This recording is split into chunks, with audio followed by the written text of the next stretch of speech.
Je vais partir, arrête de me casser les pieds. Quoi. Effectivement. Est-ce que tu te souviens de la première fois que tu as mis les pieds dans un studio d'enregistrement? Oui. C'était quand? C'était au studio JBZ à Cocody.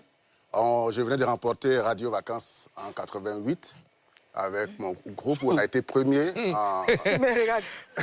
Désolé parce qu'après, bon, ici, tu comprends les murmures, les c'est pas pour les Il était là. Non, je parle des autres, je parle des autres. Ben voilà, respecter les gens qui ont vécu. Tout à fait.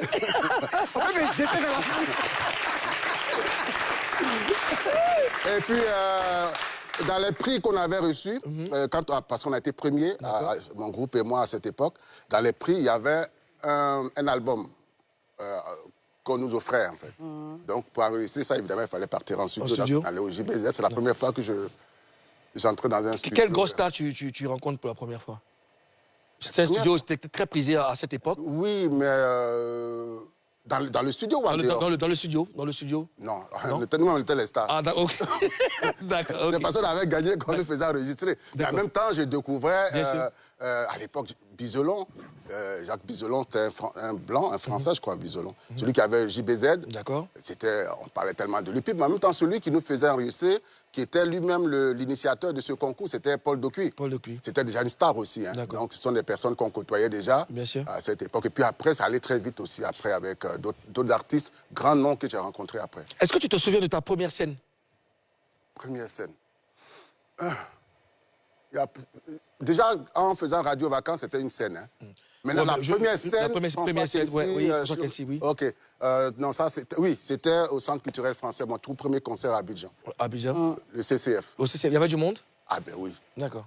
C'était plein, oui. Super. En général, les gens sont influencés par la tendance musicale. Toi, ce n'est pas le cas. Comment est-ce que tu as fait tes choix? Comment tu fais ton choix musical? Ben non, moi, je suis vraiment... Il faut que les choses me touchent personnellement. Mais je suis resté très ancré dans la tradition ivoirienne. Hein. Tout ce que je fais, il y a une note de tradition, Parce qu'au début, tu as cité des gens, mais tu as cité quelqu'un qui n'a rien à voir avec ton style musical au départ. Je sais pas. Tu peux parler fort, s'il te plaît. Quand tu citais les gens qui t'ont blessé... Anouma Bourfélix, mais ça, c'était des papas. Voilà, à part eux, il y a quelqu'un que tu as cité à la fin, là. À la fin... Johnny Hallyday? Johnny Hallyday. Tu vois Oui, mais peut-être que... Mais Johnny Hallyday, j'ai peut-être gardé aussi le petit rock'n'roll. Ouais, c'est mon style aussi, quoi. Mais... Le style vestimentaire, tu veux dire? De tout. Le style bad boy et tout ça. Bad boy, voilà. Même la façon de chanter. Mais pas Johnny, mais en même temps, le petit côté où je donne...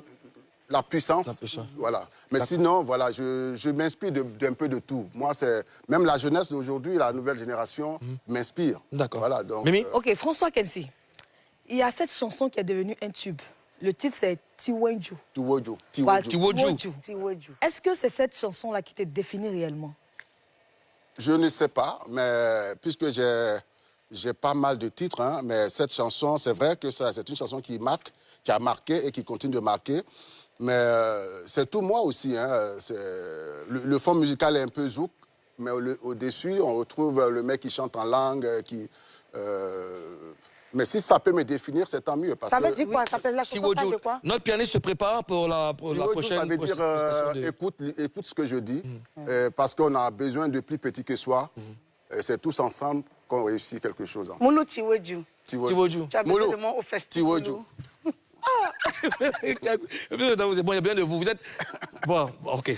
J'ai besoin de vous. Alors, oui, François, je veux savoir, est-ce que en Côte d'Ivoire, ici, chaque fois que tu t'es imprégné de plusieurs styles, est-ce qu'il y a un artiste en particulier qui t'a donné envie d'aller plus loin, de continuer? D'aller plus loin dans ce métier. Dans ce métier. Tout de suite, Baïs Pinto. Baïs Pinto. Oui, Baïs Pinto. Il y a Baïs Pinto, Louga François...